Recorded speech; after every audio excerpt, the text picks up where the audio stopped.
పోతున్నటువంటి పరిస్థితి. టెండర్లను పిలిచి పనులను అప్పజింపి చాలామంది వేలాది మంది కార్మికులు పనిచేస్తూ ఒకవైపు నిర్మాణాలు జరుగుతూ 6 నెలల వ్యవధిలో అంటే వచ్చే ఏడాది అకాడమిక్ ఇయర్ నాటికి ఇక్కడికి మంత్రులు కావచ్చు, ఎమ్మెల్యేలు, ఎమ్మెల్సీలు, అధికారులు, ఐఏఎస్ ఐపీఎస్ లాంటి వాళ్ళు వీళ్ళందరూ కూడా అలానే న్యాయమూర్తులకు సంబంధించి కావచ్చు ఇవన్నీ పూర్తి చేయాలనేది ఒక టార్గెట్. ఇంకోవైపు సెకండ్ ఫేజ్కి కూడా వెళ్ళారు. ఫస్ట్ ఫేజ్లో ముందు ఈ నిర్మాణాలు చేపట్టాలి.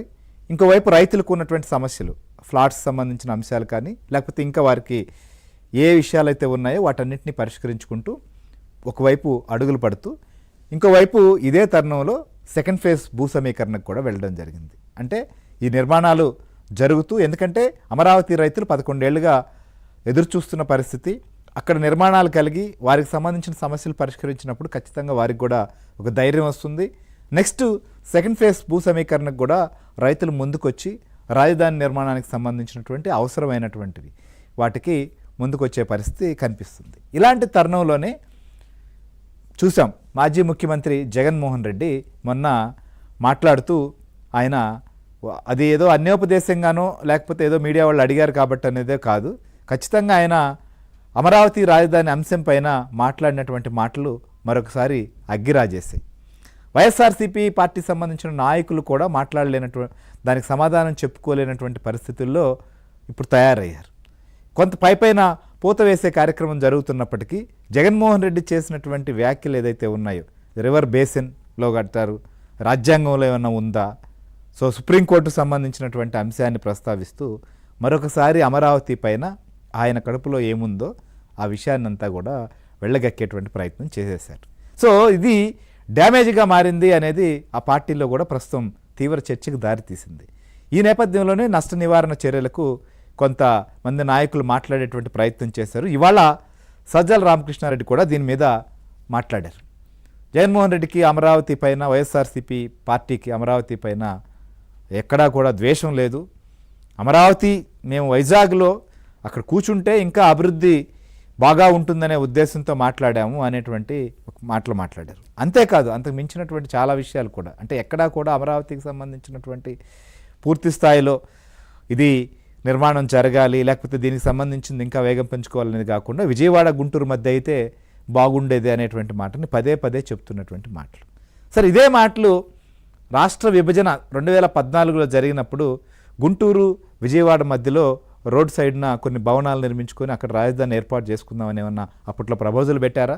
అది కాదు. ఎందుకంటే పాత రోజుల్లో వారి మీడియాలోనే ఒకసారి చూస్తే అప్పట్లో ప్రపంచ స్థాయి నిపుణులతో చర్చించాలి, మహానగరం హైదరాబాద్తో పోటీ పడాలి, ఇవన్నీ చేయాలని చెప్పి మాట్లాడారు, చాలా మాట్లాడారు. అక్కడ తుఫాన్లు కావచ్చు, ఇతరత్ర సమస్యలు తలెత్తకూడదు, లేకపోతే దానికి అన్ని రకాలైనటువంటి సదుపాయాలు ఉండాలి, రోడ్డు కనెక్టివిటీ ఉండాలి, రైన్ కనెక్టివిటీ ఉండాలి, వాటర్ కనెక్టివిటీ ఉండాలి, మొత్తం అన్ని వ్యవహారాలు మాట్లాడి అప్పట్లో మాత్రం చాలా పెద్ద పెద్ద ఆలోచనలు ఉన్నట్లుగా చెప్పడం జరిగింది. ఆ తర్వాత మనం చూసాం, అధికారంలోకి వచ్చిన తర్వాత 3 రాజధానుల పేరుతో అమరావతిలో ఒక్క ఇటుక పెట్టినటువంటి దాఖలాలు లేవు. అయితే ఇప్పుడు మళ్ళీ చేస్తున్నటువంటి వ్యవహారాలు, జరుగుతున్నటువంటి పరిణామాలు చూస్తే మళ్ళీ అమరావతి పైన ఏమైనా కుట్రలు జరుగుతున్నాయా? సుప్రీంకోర్టు విషయాన్ని ఎందుకు ప్రస్తావించారు? ఇంకోవైపు కేంద్ర ప్రభుత్వం దీన్ని ఒక చట్టం తీసుకొచ్చేటువంటి ప్రయత్నం రాజధాని విషయంలో జరుగుతున్న తరుణంలో ఏమైనా దీనికి ఆటంకాలు కానీ లేకపోతే అనుమానాలు కానీ ఇంకేమైనా అడ్డంకులు సృష్టించే ప్రయత్నం ఏమైనా జరుగుతోందా? ఏం జరగబోతోంది? సో ఒకసారి మాట్లాడిన తర్వాత ఆ పార్టీ అధినేత మాట్లాడినటువంటి మాటలు విన్న తర్వాత మళ్ళీ పేర్నానినో సజ్జలో వీళ్ళందరూ మాట్లాడేటువంటి మాటలకు ఎంతవరకు దానికి ప్రాధాన్యం ఉంటుంది? వారు కవర్ చేసేటువంటి మాటల వల్ల అసలు ఆ ప్రాంతంలో ముఖ్యంగా ఆంధ్రప్రదేశ్లో ప్రస్తుతం రాజధాని లేక ఏం చేయాలో తెలియనటువంటి పరిస్థితుల్లో ఒక అమరావతి నిర్మాణం జరుగుతున్న తరుణంలో ఇప్పుడు ఈ మాటలను మరింత వివాదానికి అగ్గిరాజేస్తున్నటువంటి పరిస్థితి. అంటే వీరికి ఇంకా కూడా ఏదైతే అమరావతి విషయంలో ఉన్నటువంటి భావన కావచ్చు, అభిప్రాయం కానీ ఇలాంటివన్నీ మారలేదా, లేకపోతే నిజంగా కూడా వీరికి అమరావతి వ్యవహారంలో లేదా రైతులు లేదా అక్కడ ఉన్నటువంటి పరిస్థితులను, అక్కడ ఉన్నటువంటి విషయాలను అడ్డం పెట్టుకుని చేసేటువంటి ప్రయత్నాలు, రాజకీయం చేసేటువంటి కుట్రలు తెరలేపారా?